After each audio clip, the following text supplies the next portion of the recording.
done, and I continue to. With that said, let's get to the reason we're here tonight. We've got a fine young man who's going to be our speaker tonight. I looked up your resume, John, and I knew, I knew basically your bio, but listen to this. This is an impressive young man. A BA from Washington and Lee University, an MBA in Banking and Corporate Finance from New York University, and Leonard in Stern School of Business, chair and founder, chief executive officer at Lima Capital, captain in the United States Marines. I am the son of a Marine. Thank you for your service. Candidate for governor, and he was at one time earlier on, he was a territorial manager for Michelin North America Incorporated. And into this year, John launched his statewide political action committee, or PAC, South Carolina Conservatives Future. South Carolina Conservative Future, let me say that right. And his public statement was, at the time when he launched it, the goal of the group will be to train and back conservative Republican candidates running for state office. He said the PAC will push conservative government reforms, prioritizing issues like the economy, education, and let me add this and I'll shut up and let you have it. One of my pet peeves, if you've ever listened to me talk at any length on politics or get me involved in a conversation, is that I don't believe we have a check and balance system in Columbia. I could go into the history, but that would take too long. Long and the short is there's too much power concentrated in one branch of the government in Columbia, in my opinion. The executive branch is too weak. The legislature controls everything. The General Assembly controls the judges. Anyway, I won't preach a sermon. We need reform and to have more checks and balances so we the people have a louder voice in government. I think Madison had it right, and I think we need to get back to a James Madison framework in our state government, get closer to it. And I think kind of that's maybe what's on John's mind too. It's the reason I brought it up. So John, without further ado, John Warren. Thanks. Thanks, Rick. The key, can you hear me? The key to any bio is to have your mom write it. So that's how it sounds so good. But I appreciate being with all of you today. It's a great day to see you. And so many exciting things happening next Tuesday night, right? I mean, I'm going to switch mics.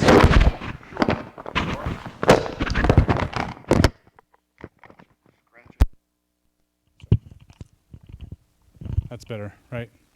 But it is great to be here, and I am so excited for next Tuesday. I think it's going to be a resounding victory, at least for President Trump. I hope we don't lose the Senate, but I am confident that Americans are going to turn out like they did in 2016. I don't trust the polls. I'm not sure any of us do, so I'm feeling good about things. But I'm happy to be here. I'm happy for things to get back to normal. COVID was a very, very strange time for us. I went to a funeral about 2 months into COVID. Now, I'm a guy that used to wear a suit every day for work, and my kids saw that. And then COVID happened, and then about 2 months into COVID, I came down, and my 4.5-year-old Stevie said, "Daddy, why are you dressed like that?" And I said, "I used to always dress like this." I said, "What you should be asking is, how did my suit shrink so quickly in 2 months?" But that's all the good meals from my wife. So I appreciate you having me back. I can't wait to talk to you about South Carolina's conservative future. You know, for a lot of you guys in here know my mom. She's a very actively involved political conservative activist in Greenville. She recently got on Facebook, and she came home one day for dinner, and she said, the people at Planned Parenthood are trashing you online. So you must be doing something right. So I think we've had a huge impact in about 3 short months at South Carolina's conservative future. So I look forward to talking to you about that. It's hard to believe it's been 2 years since I've been with you last. Last time Rick gave me some seafood at the seafood restaurant. I was at that meeting. But a lot's changed in our family in the past 2 years. As many of you know, when I ran for governor, right before we announced, my wife had my second son, Drew. And last July, we welcomed our first daughter, Kate. So a lot's changed in our family. In the Marine Corps, there's a term for when you have 3 kids, and it's called overrun. So that's the way I feel. Courtney makes it look easy, but all the dads out there know that it's much harder for us to have 3 kids. I also had the bittersweet experience of selling my company, Lima One Capital. It was, next to leading Marines in combat, growing Lima One Capital here in South Carolina, especially with my company gunnery sergeant who served with me in Iraq. That was the greatest honor of my life. And, the whole reason Lima One Capital came about was because when I left the Marine Corps in 2008, I faced what a lot of veterans face when leaving the service, and that is we could get the job interviews, but usually at the end of the job interviews we hear, "We really appreciate your service, but we don't think you have the skills necessary to contribute to our company." So Lima One started in a large part because I had no opportunities to find good career work at a lot of companies. So, I go around the state and sometimes the country talking about our veterans, and I tell every company that you need to hire our veterans, not out of pity, but out of profitability and culture of your company. And Lima One Capital, we started, 4 of the first 5 hires were all veterans. We've always maintained a high veteran percentage, and they have made our company great. And I started it, again, with my company gunnery sergeant. So he is no one has more respect for a person than I do with who I call Top, John Thompson. He is a retired 22-year Marine Master Sergeant with 9 deployments and 5 combat action ribbons. So when you start a company, that's who you want being your COO. So we ran it together.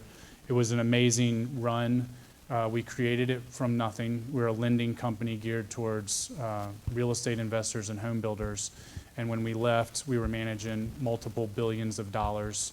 We had over 200 employees. We were headquartered here in Greenville, South Carolina.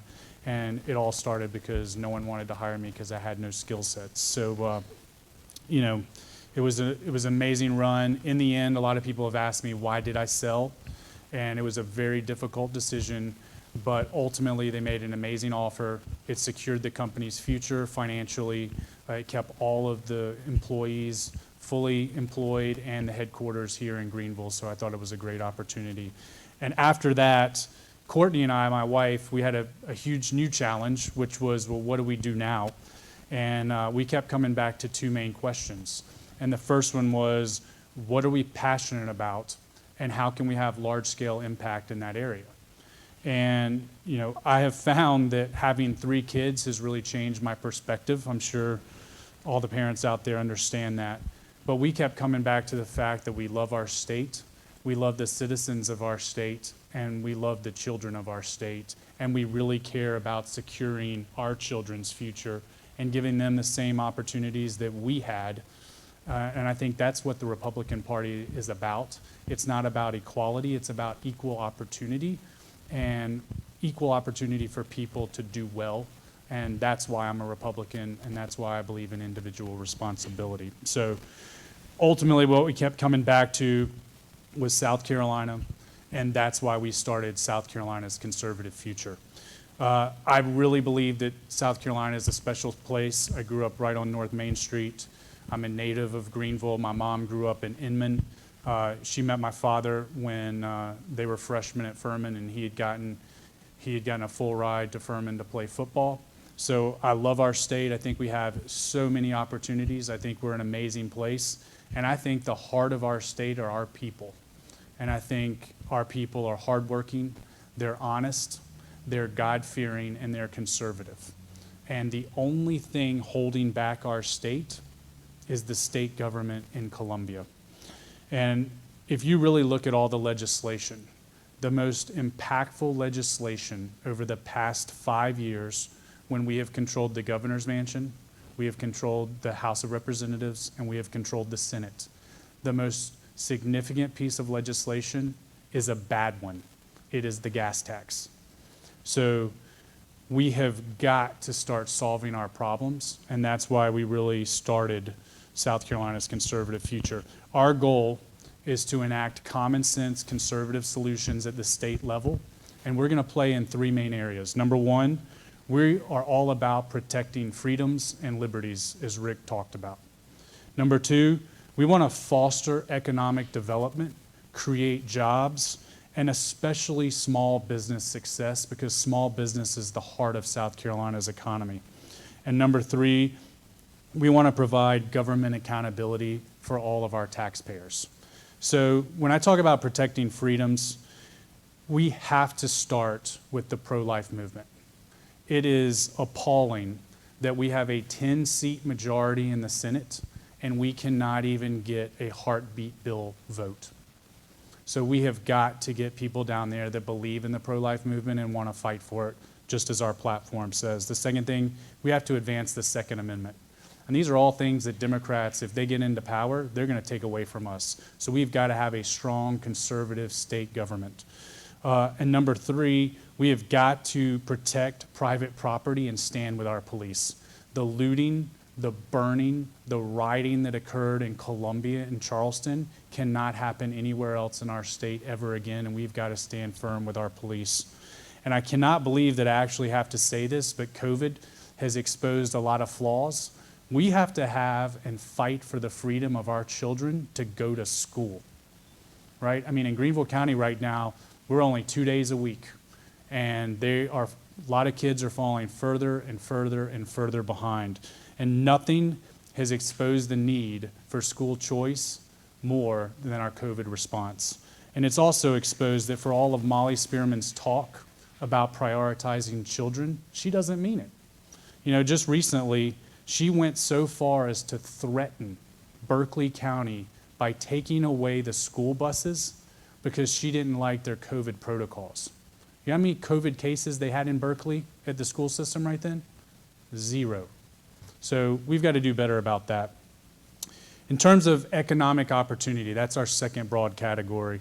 In terms of creating economic opportunity, we have to have a pro-business environment here in South Carolina. And small businesses, like I said, they're the heart of our economy. And when I say small business, I'm talking 0 to 500 employees. Over 60% of all the jobs in South Carolina are small business jobs.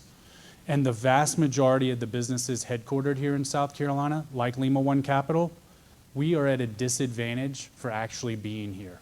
And there's not enough talk about that. You know, instead of eliminating the state income tax like Tennessee, Texas, Florida, South Carolina has the largest taxes in the entire Southeast. Is there any wonder why so many jobs are flowing to Tennessee and Florida and Texas and not here? That's one of the main reasons. And I can tell you that at my days at Lima One, when you create careers, and I'm not just talking jobs, but when you talk about creating careers, you're not just creating a job for one person, but you're enabling entire families to succeed. You're giving people opportunities. And you know what? The more of these types of jobs that we create, the more families that are able to support themselves, the more communities are able to sustain themselves, and the more lives are changed for the better. And without the expense or interference with government. That's what being a Republican, in my opinion, is all about. And our tax system must be reformed to support this quality job creation. You know, the only companies that actually benefit from being here in South Carolina are the politically connected ones. And if you don't believe me, let's just do a quick comparison of Lima One Capital to the Carolina Panthers. Okay, so let's just go through a quick scenario here. Lima One Capital was started by a South Carolina native. I had 0 money pretty much coming out of the Marine Corps. I was a veteran. And day one, the first jobs created were here in South Carolina. We were very high-paying jobs. We were in the finance sector. And ultimately, do you know how much money we received for creating all those jobs, reinvesting the dividends here in South Carolina? In total, how much money did Lima One Capital receive? 0. And I'm not saying we should have received anything, but I'm trying to tell you the difference of the unequal playing field. So now let's take the Carolina Panthers.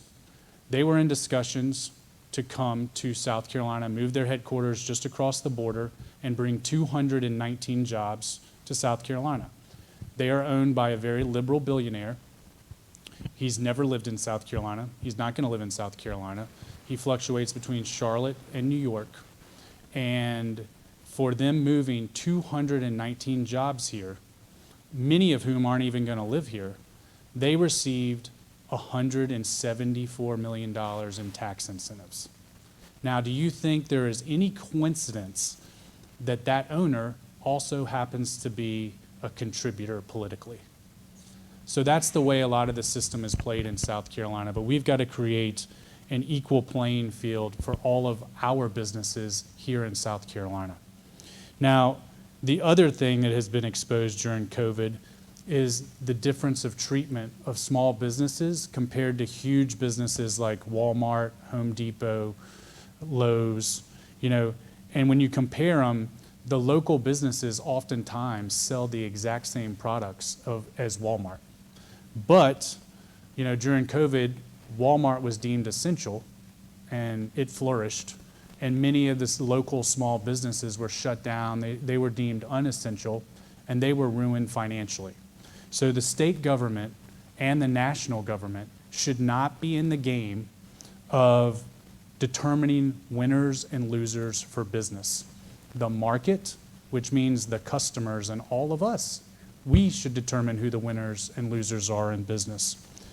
Now, how many in this room really think that if government is in charge of choosing winners and losers, we are going to actually have an opportunity to be on the winning side? I would say not many of us.